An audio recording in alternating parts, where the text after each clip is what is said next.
Ma'am क्या कर रही हो आप? क्या कर रही हो मतलब? इधर आओ। क्या है ये? अपने तिरंगे का अपमान। मैंने नहीं रखा इसे। हिंदुस्तानी फौजी की आंखें बाज से भी ज्यादा तेज होती है। चलो मान लिया आपने इस झंडे को यहाँ नहीं फेंका, पर उठा तो सकती थी ना। ओ फौजी तुम ज्यादा ज्ञान मत दे, औकात में रहे अपनी। अपनी औकात में ही हूँ। अगर मेरी आंखों के सामने कोई तिरंगे की बेइज्जती करेगा ना तो आंखें निकाल लूंगा मैं उसकी। क्या सिर्फ हम फौजी का ही कर्म है तिरंगे की हिफाजत? ये कोई ऐसी वैसी चीज है क्या? अपने देश की आन बान शान है ये, और तिरंगे की हिफाजत सिर्फ फौजी का कर्म नहीं बल्कि हर हिंदुस्तानी का फर्ज है। अरे जाना यार, टाइम मत खराब कर मेरा, बहुत देखे तेरे जैसे। मेरे जैसे नहीं देखे होंगे। तूने एक लड़की को थप्पड़ मारा? लड़की को नहीं मारा बल्कि बदतमीज लड़की को मारा।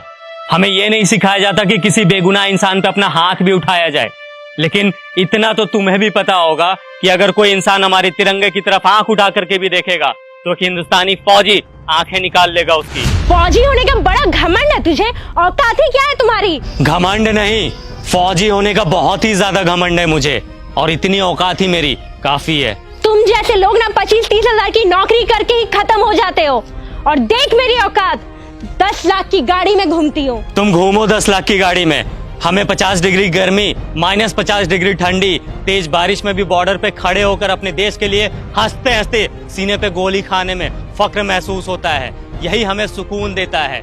तुम क्या जानो असली देशभक्त होता क्या है? सुन, अब बहुत हो रहा है तेरा। तूने तो मुझे एक थप्पड़ मारा ना, मैंने तुझे 10 ना मरवाया ना, तो मेरा भी नाम हनी नहीं।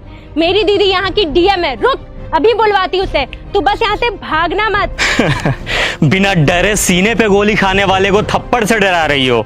फौजी हूँ, 1 इंच भी अपनी जगह से पीछे नहीं हटूंगा। जिसे बुलाना है बुला ले, मैं भी तो जरा देखूं उसे अपना देश प्रेम पहले दिखता है या फिर ये बहन।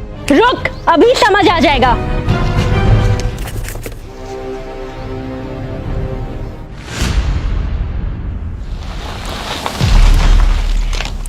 दीदी, यही है वो इंसान जिसने मुझे थप्पड़ मारा है।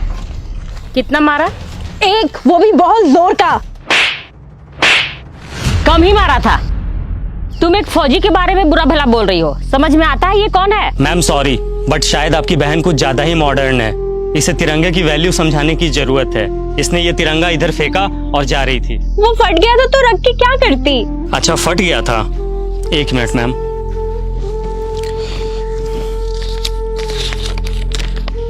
ये कितने का नोट है? 100 का। अब कितने का है? 100 का। अरे क्यों, फटने से इसकी वैल्यू खत्म नहीं हुई? मैं भी फेंक देता हूं इसे।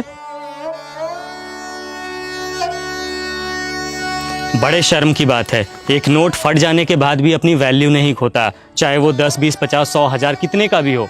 लेकिन हमारा तिरंगा जो अनमोल है वो फट जाने के बाद अपनी वैल्यू खो देता है। लोग इसे फेंक देते हैं। वाह। अब आपको कुछ बोलने की जरूरत नहीं है। आई एम सॉरी, मुझे सब समझ में आ गया है। अफसोस कि तुम्हें अब समझ आया, जबकि अपने तिरंगे की कद्र करना ये कोई समझाने की बात ही नहीं है। हम फौजी जब तुम लोगों की सुरक्षा में 20-20 किलो का वजन लेकर हमेशा खड़े रह सकते हैं, तो क्या तुम लोग एक तिरंगा नहीं संभाल सकते हम लोगों के लिए, अपने देश के लिए?